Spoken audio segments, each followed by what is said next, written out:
us burn to know him deeper. Then our service flaming bright will radiate his passions and blaze with holy light. People don't understand what the word is about. A lot of people are confused why we are here. So they think to just meditate.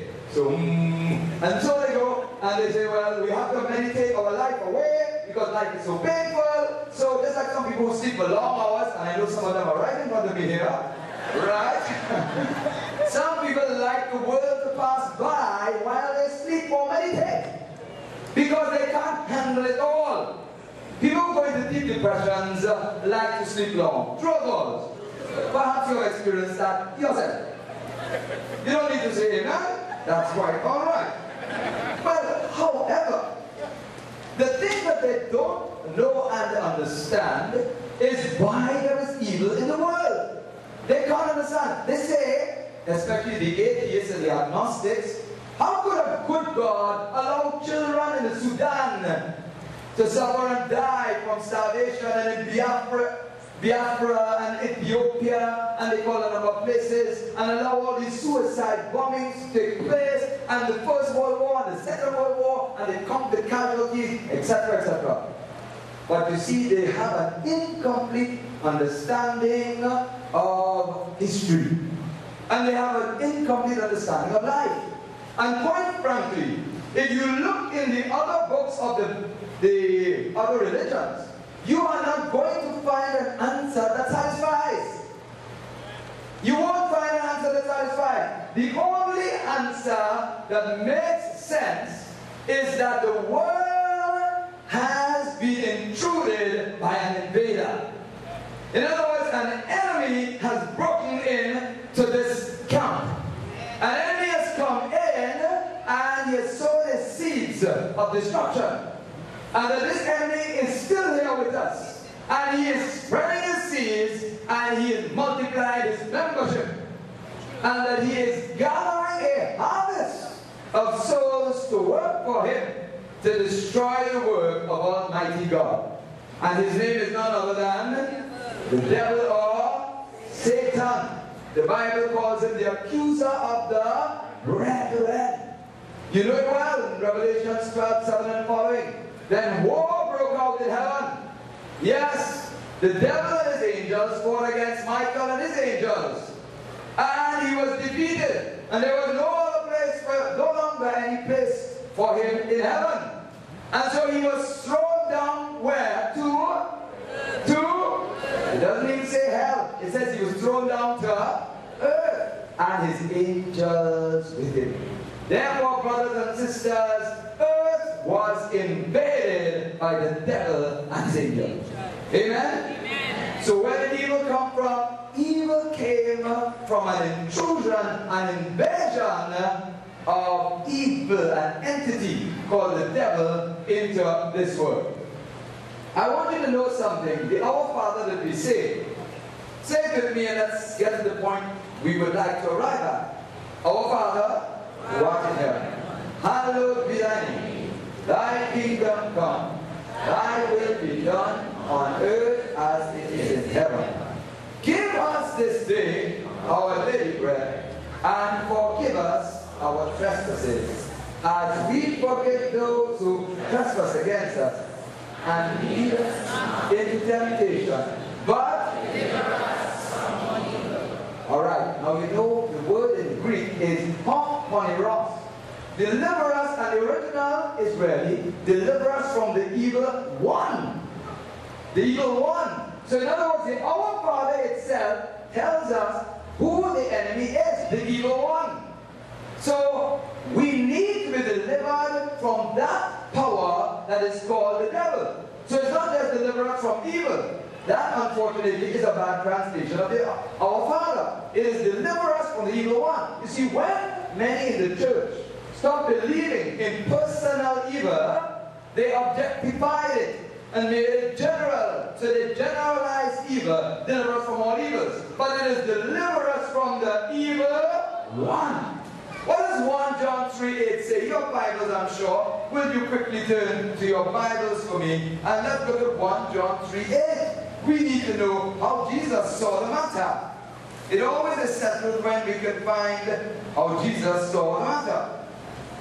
1 John 3:8 talks about avoiding sin. But it goes on. It starts off by saying everyone who commits sin in verse 4, that means keeps on committing sin, commits lawlessness, for sin is lawless. You know that he was revealed to take away sin. So the first evil that Jesus takes away is sin. And in him there is no sin. No one who remains in him sins. No one who sins has seen him or known him. Children, let no one deceive you. The one who acts in righteousness is righteous, just as he is righteous. Now, verse 8. 1 John 3:8. Whoever sins belongs to the devil. Whoever sins belongs to the devil. Here we have the personified evil. Belongs to the devil. Because the devil has sinned from the beginning. Indeed, what does it say? Indeed, the Son of God appeared. What do you have there? Come, let's say it, Brother Kerwin. Read it from your Jerusalem Bible of New Jerusalem.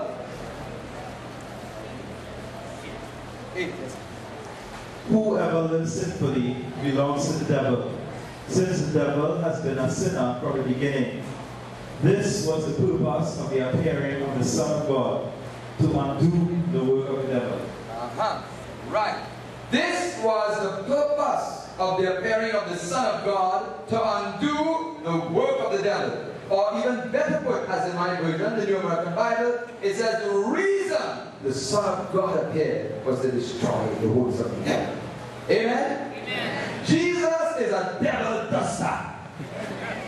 Jesus has come to destroy the works of the devil. Now many people talk about the devil again. The devil seems to have gone into oblivion. But he's still very present, very real. And if you look at the world, you have to say it must be orchestrated evil.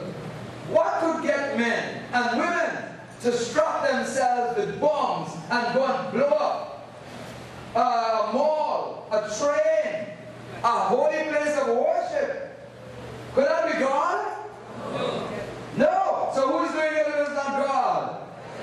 That's right. Don't just blame their religion. Know who's behind it, getting them to do that.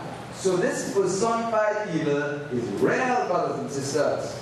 So people don't understand. This is where we began. Where the evil in the world has come from. Well, the evil has come from the devil, who sinned against God, fought against his angels, was defeated and is thrown down to the earth, who then went on to tempt and win victory over Adam and Eve, who are our first parents. And by the way, the Catechism of the Catholic Church makes it very clear that they are two real people. This is not some allegory. This is not some story. The Catechism of the Catholic Church, number 399 and follow, where it makes it very clear that Adam and Eve are two real people and they are our first parents. Amen? Amen. Find it also in Tobit chapter 8 verse 6. And in Acts chapter 17 verse 26. So Adam and Eve are first parents, they sinned, and sin came into the world. And so everybody now has sinned and has sinned. Amen? Amen.